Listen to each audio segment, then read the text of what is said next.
newsroom sa buong Pilipinas. Ito ang Radyo Pilipinas News Update.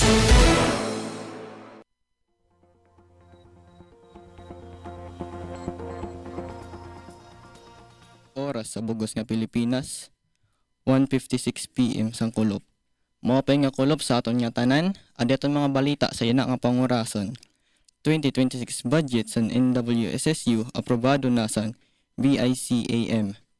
Pamatian ta ang detalye kan Suset Pretensyo.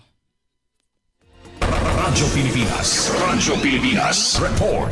Aprobado na sa Bicameral Conference Committee ang 2026 National Budget para sa Northwest Samar State University, NWSSU sa Calbarg, Samar. Lakip dinhi ang pondo nga 30 milyones pesos para sa konstruksyon sa Nursing Building Phase 1 nga nagtutuyo pauswagon ang pasilidad para sa health sciences ug mabaton ang panginhanglan sa nursing students sa universidad. May adaliwat 2 milyones pesos nga ginalutaga para sa Futures Thinking Research Program, usa nga inisyatibo nga magpapakusog sa research, innovation ug development sa NWSSU.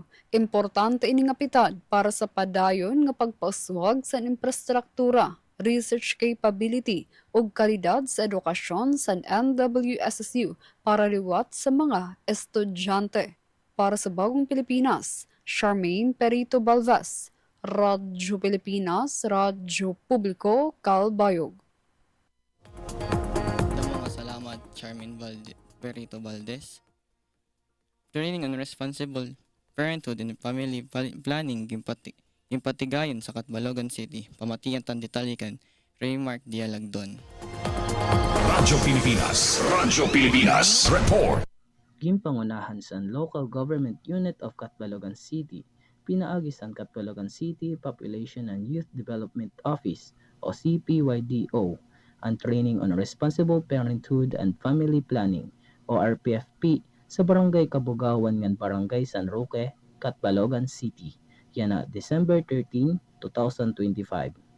Sumala sa CPYDO, ang RPFP nga inisyatiba nagtutuyo buligan ang mga mag-asawa nga maabot ang era karuyag nga kadamuon nga husto nga spacing sang kabataan, pinaagi sa responsable nga mahibarong nga pagkaparente gamit ang moderno nga family methods.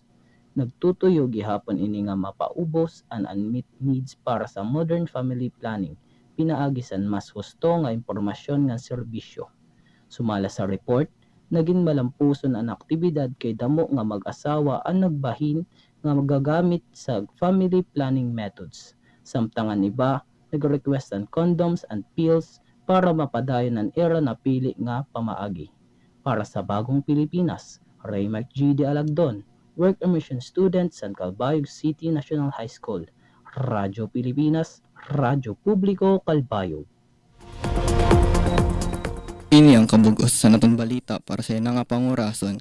Padayon gihapon kamo nga mamati sa DYOG, Radyo Pilipinas, Radyo Publiko, Calbayog para sa news updates. Masunod ang programa Huwag Trabaho, kaupod si Jamie Kento, ako si Yoren Sacuba para sa Radyo Pilipinas, Radyo Publiko. Mula sa pinakamalawak na newsroom sa buong Pilipinas.